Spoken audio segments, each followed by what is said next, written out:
ξεκινάμε. Ναι.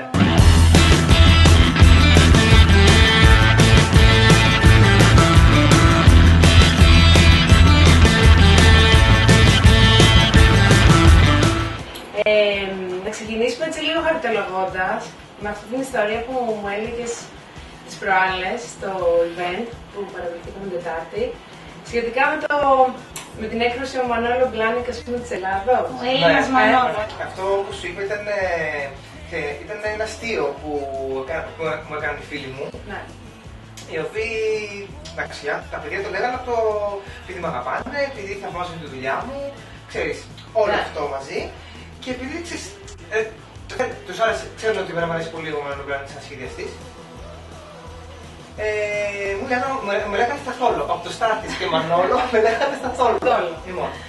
Και τι κάνει Σταθόλο, δεν εγώ με λένε. Τι κάνει Σταθόλο, τι κάνει Σταθόλο, τι κάνει Σταθόλο. Εντάξει, λέω παιδιά, μεταξύ μας, οκ, είναι μια χαρά. Λοιπόν. Μετά από καιρό ήρθε μια πρόσκληση από ένα περιοδικό να μου κάνει ένα αφιέρωμα. Λοιπόν. Και ωραία, εντάξει, έχουμε την πρόσκληση και αυτό γίνεται το αφιέρωμα. Και μου θέλω πότε θα βγει το περιοδικό. Μου θέλω πότε βγει το περιοδικό. Πάω και εγώ να το πάρω, κοιτάω, ανοίγω τη σελίδα και βλέπω μέσα με τίτλο μεγάλα γράμματα ο Έλληνας Μανώλο. Και λέω κάτι. Δεν είχα πει ποτέ τίποτα. Ορκιζόμενοι δεν είχα ποτέ.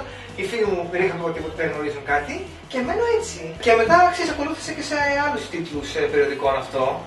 Θες να μας πεις λίγο ποιο είναι το στυλ σου, πώς θα το περιέγραφες με τις λέξεις? Καταρχήν, επειδή είμαι ένα ερχόμενος σχεδιαστής, αυτό που έχει σημασία για μένα, έχει σημασία το ότι ακόμα έχω να δείξω πάρα πολλά πράγματα. Αυτό έχει σχέση με το στυλ, γιατί εγώ σαν σχεδιαστής πέρα από όλα πρέπει να οφείλω να σχεδιάζω πράγματα τα οποία πρώτον φροντίζονται, διότι είμαι ένας άνθρωπος ο οποίος ζει από αυτό και απευθύνομαι τα προϊόντα μου απευθύνονται σε ανθρώπους. Και θέλεις να πουληθούν, δηλαδή να φορεθούν, όχι να καθόμαστε να βλέπουμε. Ναι, ξέρω εγώ θα γίνουν 2-3 κομμάτια τα οποία θα πάνε για αυτογράφηση, θα πάνε σε μια τελετή, θα πάνε σε ευγένεια κάπου. Αλλά είναι επάγγελμα. Δηλαδή δεν κάνω πράγματα για να τα βλέπει μου εδώ ψηλή και να λέω ότι έκανα κάτι το οποίο με το που το βάζεις δεν κάνεις δύο βήματα. Να μπορεί να φορεθεί. Ναι, είναι μια δουλειά, σωστά. Αν εξαιρέσεις κάποια πράγματα τα οποία εγώ στο μυαλό μου και λόγω του χαρακτήρα μου και λόγω των γραμμών μου και των σπουδών μου δεν θα τα επέλεγα να τα βάλω στη συλλογή μου. Από εκεί και πέρα δεν μου αρέσει πολύ να με συνδέουν με ένα στυλ. Γιατί σήμερα κάνω αυτό που βλέπεις, του χρόνου να είμαστε καλά θα μπορεί να κάνω άλλα πράγματα. Όσο περνάει ο καιρός, προσαρμόζομαι σε κάποια πράγματα, αποκτώ καινούργιες εμπειρίες, βλέπω πράγματα διαφορετικά. Ήδη βλέπω κάποια πράγματα με άλλο μάτι από όταν ήμουν μικρότερος. Οπότε δεν μπορώ να πω ότι το στυλ μου είναι αυτό και δεν θα κάνω κάτι άλλο. Δηλαδή, αν ίσα-ίσα αν δει τη δουλειά μου που έχω κάνει με κάποιους σχεδιαστές, είναι κάποια πράγματα δεν μοιάζουν και πολύ με τη συλλογή μου. Ναι. Όταν εννοείς τους σχεδιαστές, να παίρνουμε παράδειγμα νομίζω η Ντεζό. Ναι. Έχεις σχεδιάσει μια. Ναι, έχω σχεδιάσει τα παπούτσια για τη συλλογή των Ντεζό και παρουσιάστηκαν στο Mad Walk του 2012. Έχω σχεδιάσει για τον Στέλιο Κουλουνάρη και παρουσιάστηκε στο Κυπριακό Fashion Week το καλοκαίρι του 2010 και μετά παρουσιάστηκε στο Exclusive εδώ και κάποιες συνεργασίες που θα γίνουν. Τι δεν σ' αρέσει, τι δεν θα έκανες ποτέ? Για παράδειγμα, ξέρω άνθρωποι που λένε μισό την πλατφόρμα. Κοίτα, εγώ δεν έχω πρόβλημα με τις πλατφόρμες, έχω πρόβλημα με συγκεκριμένες πλατφόρμες. Ναι. Κοίτα, θα σου πω, δεν μου αρέσουν καθόλου οι μπαλαρίνες. Νομίζω ότι δεν έχω ξεπεράσει ποτέ αυτό. Δηλαδή θα σου πρότεινα να βάζεις ένα παπούτσι με πιο χαμηλό τακούνι. Δηλαδή θα προτιμούσα να βλέπει μια γυναίκα με ένα τακούνι 3-4 πόντων παρά το ίσιο της μπαλαρίνας. Δεν του πω καθόλου. Για πες μας ένα-δύο σχεδιαστές που θαυμάζεις. Παπουτσιών γενικά. Εντάξει, τι θέλεις. Στα παπούτσια γενικά. Δεν έχω θέμα, ρώτησε εγώ εσύ ήθελες. Στα παπούτσια. Μανώλο. Κοίτα, ο Μανώλο δεν είναι πολύ αγαπητός εδώ. Γιατί τον θεωρούν λίγο κλασικό και λίγο έτσι παλαιομοδίτη. Βέβαια, εγώ πιστεύω ότι έχει δείξει πάρα πολλά πράγματα τα οποία τώρα δείχνουν άλλοι. Μανώλο. Και μου αρέσει πάρα πολύ σαν οίκος, γενικά ο οίκος Fendi. Πάρα πολύ. Και μ' αρέσει πάρα πολύ ο οίκος Dior. Ωραία. Θα μας πεις τώρα και για το διαγωνισμό που έγινε πρόσφατα στο Μιλάνο για τη διάκριση. Είδαμε ότι είχες ένα πάρα πολύ ωραίο κόνσεπτ. Διαβάσαμε την ιστορία και ήταν πραγματικά πολύ ωραία. Θα μας πεις δύο λόγια. Βέβαια, να σας πω. Στο Μιλάνο υπάρχει μια blogger η οποία ονομάζεται Francesca Silva, η οποία κοπέλα ασχολείται και μόνο με αυτό και μόνο με την προώθηση και προβολή νέων σχεδιαστών ανά τον κόσμο. Ανά τον κόσμο, λοιπόν. Η κοπέλα αυτή με είχε βρει πέρσι από το site μου και μου ζήτησε να μου κάνει ένα αφιέρωμα στο blog της. Το οποίο και έγινε. Και μετά από λίγο καιρό η ίδια μου έστειλε ένα email και μου είπε ότι η σελίδα μου είχε τα περισσότερα hints. Η κοπέλα για να γιορτάσει τον ένα χρόνο λειτουργίας του blog έκανε ένα διαγωνισμό με ένα πάρα πολύ ωραίο θέμα, αλλά κατά την ώρα αρκετά δύσκολο, γιατί αυτό μετά έπρεπε να γίνει αντικείμενο. Το θέμα ήταν από την ατομικότητα στην παγκοσμιοποίηση. Και πώς σαν σχεδιαστής, αλλά παράλληλα και σαν καταναλωτής, ζεις σε έναν κόσμο ο οποίος βάλετε μονίμως από καινούργιες εικόνες, παγκοσμιοποίηση, αλλά πώς παράλληλα προσπαθείς να κρατήσεις και το δικό σου χαρακτήρα μέσα σε αυτό. Ναι. Δηλαδή και με το ένα και με το άλλο. Ναι. Αυτό τώρα πρέπει να γίνει αντικείμενο. Έκανα ένα κόνσεπτ βασισμένο στην ιστορία της Ελλάδας και τους πολέμους που έχει παιχθεί. Και από Λιβανούς, και από Τούρκους, και από Ιταλούς. Παρόλο που είναι Ιταλικά, αλλά στην για όνομα του Θεού. Αυτή η ιστορία μαθαίνουν. Δεν υπήρχε δηλαδή θέμα για όνομα του Θεού, ούτε πόρτα και πράγματα, καμία σχέση. Και ανάπτυξε το θέμα ως ότι η Ελλάδα ήταν από τις πρώτες χώρες οι οποίες είχε δεχθεί την παγκοσμιοποίηση, μια μορφή όχι όπως τη γνωρίζουμε, αλλά λίγο πιο περίεργη, η μορφή του πολέμου. Δηλαδή, εγώ σκέφτομαι ότι ο πόλεμος είναι μια μορφή παγκοσμιοποίησης. Αν σκεφτεί κανείς ότι ο κατακτητής προσπαθεί να επιβάλλει στο κατακτημένο τα ίδια, τα εθιμάτων, το νομισμά, τα πάντα. Για μένα ο πόλεμος είναι μια μορφή παγκοσμιοποίησης. Δημιούργησα ένα μικρό μυθιστόρημα, όπου παρουσιάζω την Ελλάδα σε μια κοπέλα που της άρεσε πάρα πολύ η μόδα και ειδικά τα παπούτσια, η οποία την ερωτεύτηκαν, παύλα κατακτήθηκε από τρεις διαφορετικούς ανθρώπους, τον Χίτλερ, τον Μουσολίνι και τον Κεμάλ Ατατούρκ, οι οποίοι ανακαιρούσαν για να την αγαπήσουν, να της κάνουν δώρο παπούτσια, μέσα και ήξεραν ότι αγαπάει τα παπούτσια. Τα οποία παπούτσια στην ουσία όμως ήταν έτσι σχεδιασμένα για να την βάλουν στα χαρακτηριστικά της χώρας τους. Κατάλαβα, να τη μοιήσουν στην κουλτούρα τη δική τους. Να τη μοιήσουν στην κουλτούρα τη δικιά τους. Δηλαδή οι Ρωμανοί είχαν ένα ζευγάρι πότες με πολλά λουλιά, με πλαστική σε όλα τα φτερωτή, ένα σκληρό αντικείμενο. Ο Ιταλός μια κομψή σαν γόβα με τα χρώματα της Ιταλικής σημαίας απάνω. Ο Τούρκος ένα έτσι λίγο... Μητερό πώς έκανε. Ήταν σαν πασούμι ανατολίτικο και μπροκάρ και ντυμένο με φλουριά, με χρυσά φλουριά, αλλά και τη φούτα του τσαρουχιού μπροστά. Γιατί υπάρχει αυτό το ελληνικό λογικό στοιχείο, νομίζω τα όρια είναι πολύ λεπτά. Η κοπέλα φόραγε τα κλασικά χιονικά σαντάλια και στο τελικό ήταν μια γόβα διάφανη, όπου στην ουσία ήταν μια κοπέλα ελεύθερη, μια χώρα ελεύθερη δηλαδή.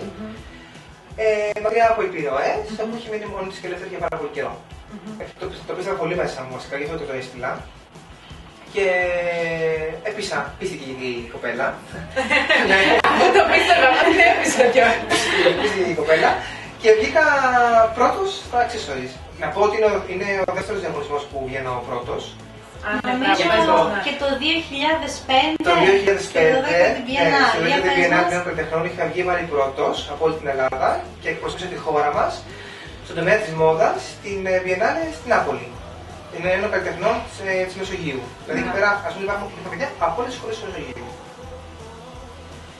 Και είχα πάει πάλι και είχα βγει πρώτος. Προδιαγράφεται μεγάλη πορεία. Θες να μας πεις λίγο τι έχουμε εδώ, τι... Εδώ έχουμε κάποια σχέδια από το επόμενο καλοκαίρι. Να δείξουμε και όλα αυτά. Εγώ θα τα σηκώνω και όλα λίγο, γιατί δεν ξέρω αν θα φαίνεται και από την κάμερα μας, θα φαίνεται λίγο καλύτερα. Είναι η συλλογή για το επόμενο καλοκαίρι, καλοκαίρι 13, το οποίο δειγματίζεται, δηλαδή τώρα τελειώνει, να σου πω την αλήθεια, δειγματίζεται από τον Ιούλιο. Δείχνω το χοντρό τακούνι, ναι. τύπου 60's. Ναι. Το οποίο νομίζω αρχίζει και επανέρχεται πάρα πολύ. Και επανέρχομαι και εγώ σε αυτό που είπα πριν, ότι είναι ένα τακούνι το οποίο το δείχνω πρώτη φορά στη συλλογή μου. Γιατί έδειχνα συνήθως τα ψηλά, τα κατριάγοντα, τις φιάπες, τα στιλέτο και αυτά.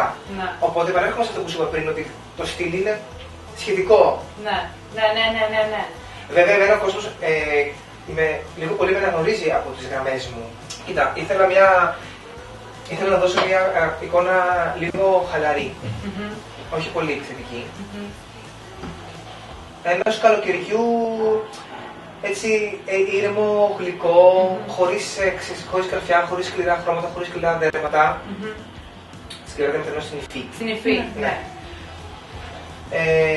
Το αγαπημένο σου μου έλεγες ότι είναι αυτό εκεί. Το αγαπημένο μου ναι είναι αυτό. Είναι τέλειο. Λοιπόν, τώρα να κάνω μια ερώτηση σχετική με τα blogs, γιατί αφού είμαστε και blog, να μας πεις λίγο την άποψή σου για το blogging στην Ελλάδα, για τις σχέσεις σχεδιαστών blog. Αυτό που πιστεύω είναι ότι καλό είναι δηλαδή εγώ ας πούμε, καλό είναι, εγώ αν είχα ένα blog ας πούμε, θα φρόντιζα να έχω μεγάλη επισκεψιμότητα από το εξωτερικό. Και αν είχα τη δυνατότητα, ή αν δεν είχα τη δυνατότητα, θα έπρεπε κάποιος να το κάνω, να έχω κάποιες, τώρα δεν ξέρω εγώ, κάποια links, κάποιες συνδέσεις με άλλα blogs του εξωτερικού, δηλαδή να υπάρχει μια συνεργασία. Ναι. Γιατί τα blogs μπορούν να βοηθήσουν πάρα πολύ τους σχεδιαστές, μα πάρα πολύ. Δεν έχω δει στη δουλειά τους, γιατί τα διαβάζει πάρα πολλοί κόσμος. Βέβαια, οφείλω να σου πω ότι δεν μου αρέσουν τα blogs όπου βγάζουν φωτογραφίες. Το στυλ τους, τη φορά. Το προσωπικό καθημερινό. Σε πολλοί κόσμο δεν αρέσει. Εμένα δεν μ' αρέσει. Ενώ βλέπουμε ας πούμε και από προσωπική μας εμπειρία. Ναι, απλά και από προσωπική μας εμπειρία. Τώρα θα μου πεις αν φέρετε να ακούσει εσύ blogger όμως θα ήθελα. Ναι, θα ήθελα. Αλλά δεν θα ήθελα να έχει μόνο αυτό. Αυτό ότι εστιάζουν μόνο σε ένα καθημερινό προσωπικό outfit. Για μένα δεν είναι ή το ένα ή το άλλο. Εμένα μου αρέσουν τα blog τα οποία γενικά δείχνουν το τι υπάρχει στην Αθήνα, τι χώρους τέχνης, τι συμβαίνει, τι γίνεται, πήγαινε εδώ, έχει γίνει αυτό και τα συγκεκριμένα. Αυτό μου αρέσει πάρα πολύ. Βάλε και ένα. Εγώ θα έβαλα και ένα κομμάτι, α πούμε, ξέρω εγώ, πήρα αυτά τα ωραία παπούτσια που του σχεδιαστεί, ξέρω εγώ, δείτε ωραία που είναι και αυτά. Δεν το συζητάω. Εγώ αν είχα blog, με το χαρακτήρα που έχω, δεν θα έμεινε καμία σκοπιμότητα το να ανοίξω την τουλάπη μου αντίθετο και να φωτογραφίσουμε στον δρόμο.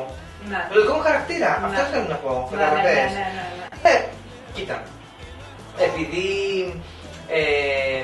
Επειδή οι bloggers έχουν μια θέση μια συγκεκριμένη θέση στο μυαλό του κόσμου, αρέσει τον κόσμο να βλέπουν ντυμένους τους αγαπημένους τους bloggers. Ναι, ισχύει. Αυτό θέλω να πω. Ναι. Γι' αυτό τους αρέσει. Καταλαβαίνεις. Αυτό θέλω να σου πω. Ναι, όντως, αυτό ισχύει. Ας πούμε για παράδειγμα τώρα, ήθελα να πω, η Κιάρα Φεράνη, ας πούμε, που έχει το blog Salad. Η οποία έχει βάλει και ένα πλούσια.